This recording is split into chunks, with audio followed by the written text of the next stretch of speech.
کانگریس کے سابق صدر اور لوک سبھا میں اپوزیشن لیڈر راہل گاندھی نے کہا ہے کہ امریکہ کے ساتھ تجارتی معاہدہ کر کے مودی حکومت نے کپاس پیدا کرنے والے کسانوں اور کپڑا برآمد کرنے والوں کو گہرا جھٹکا دیا ہے۔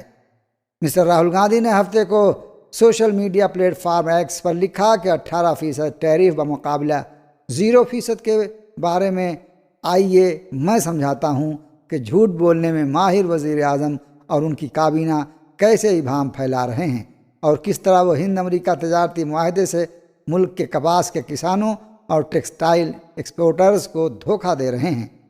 انہوں نے کہا کہ امریکی مارکیٹ میں ہندوستانی ملبوسات پر 18% ڈیوٹی لگتی ہے، جبکہ بنگلہ دیش کو امریکہ میں گارمنٹس کی برآمد پر 0% ٹیرف کا فائدہ دیا جا رہا ہے۔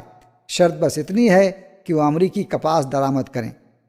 دوسری جانب بھارتیہ جنتا پارٹی کے رکن پارلیمنٹ نشیکانت دوبے نے لوک سبھا میں اپوزیشن لیڈر راہل گاندھی کو ہند امریکہ تجارتی تعلقات، کپاس کی درآمد اور اس کے ہندوستانی کسانوں اور ٹیکسٹائل انڈسٹری پر اثرات کے حوالے سے کھلے عوامی مباحثے کا چیلنج دیا ہے۔ Social media platform X پر ایک پوسٹ میں مسٹر دوبے نے مسٹر گاندھی کی جانب سے شیئر کی گئی ایک ویڈیو پر رد عمل ظاہر کرتے ہوئے الزام لگایا کہ وہ ہند امریکہ تجارت اور ٹیرف ڈھانچے کے حوالے سے بڑا جھوٹ پھیلا رہے ہیں۔ بنگلہ دیش کے متوقع وزیر اعظم طارق رحمان نے کہا ہے کہ نئی حکومت کو سنگین چیلنجز کا سامنا ہوگا۔ بی این پی رہنما طارق رحمان نے یہ بھی کہا ہے کہ نئی حکومت کو سنگین چیلنجز کا سامنا ہوگا۔ ہم ایسی صورتحال میں ملک کا نظام سنبھالنے جا رہے ہیں جب ملک کو کمزور معیشت، آئینی و ادارہ جاتی کمزوریوں اور خراب امن و امان کی صورتحال کا سامنا ہے۔ بنگلہ دیش کے متوقع وزیر اعظم طارق رحمان نے کہا کہ راستے اور آرا مختلف ہو سکتے ہیں مگر ملک کے مفاد میں سب کو متحد رہنا ہوگا۔ بنگلہ دیش الیکشن کمیشن نے 13ویں قومی پارلیمانی انتخابات میں 297 ارکان پارلیمنٹ کی کامیابی کا سرکاری گزٹ نوٹیفیکیشن بھی جاری کر دیا ہے۔ جماعت اسلامی بنگلہ دیش نے ملک میں ہونے والے عام انتخابات میں مجموعی نتائج کو تسلیم کرنے کا اعلان کر دیا ہے۔ جماعت اسلامی بنگلہ دیش کے حالیہ انتخابات میں دوسری بڑی جماعت بن کر ابھری ہے۔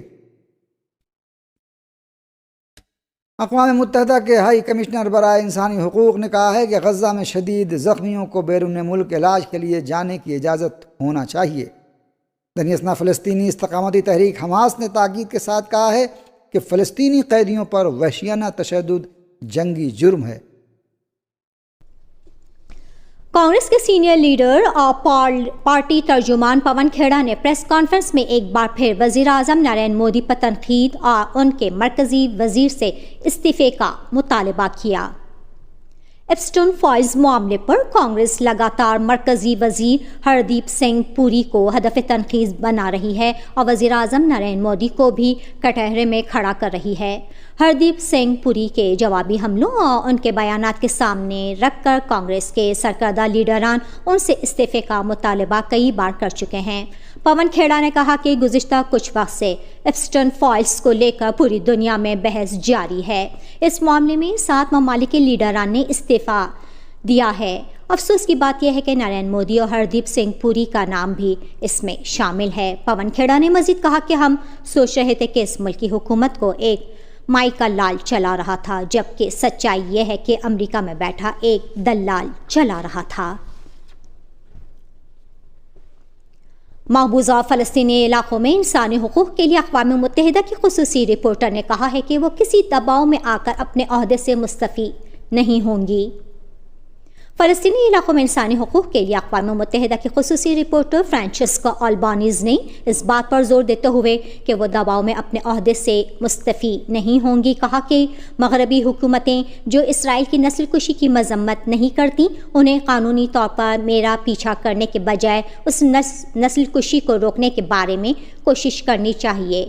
فرانچسکا البانیز نے الجزیرہ کے ساتھ ایک انٹرویو میں اس بات پر زور دیا کہ وہ ممالک جو خود بین الاقوامی قانون کے خلاف ورزی کرتے ہیں اور نسل کشی کی مذمت نہیں کرتے انہیں مجھے سبق سکھانے کی ضرورت نہیں۔ مقبوضہ فلسطینی علاقوں میں انسانی حقوق سے متعلق اقوام متحدہ کی خصوصی رپورٹر نے مغربی ممالک سے مطالبہ کیا کہ وہ ان کے خلاف اقدام کرنے کے بجائے صہیونی حکومت کی خلاف ورزیوں کے بارے میں پیش کی گئی رپورٹوں کے بارے میں بحث کریں۔ واضح رہے کہ ہفتے کے روز دوحہ میں منعقدہ الجزیرہ کے سیمینار میں البانیز کی جانب سے صہیونی حکومت کے ہاتھوں فلسطینیوں کی نسل کشی اور صہیونی حکومت کے خلاف دیے گئے بیانات کے بعد فرانسیسی وزیر خارجہ ژان نوئل بیروں نے البانیز کے استعفے کا مطالبہ کیا تھا۔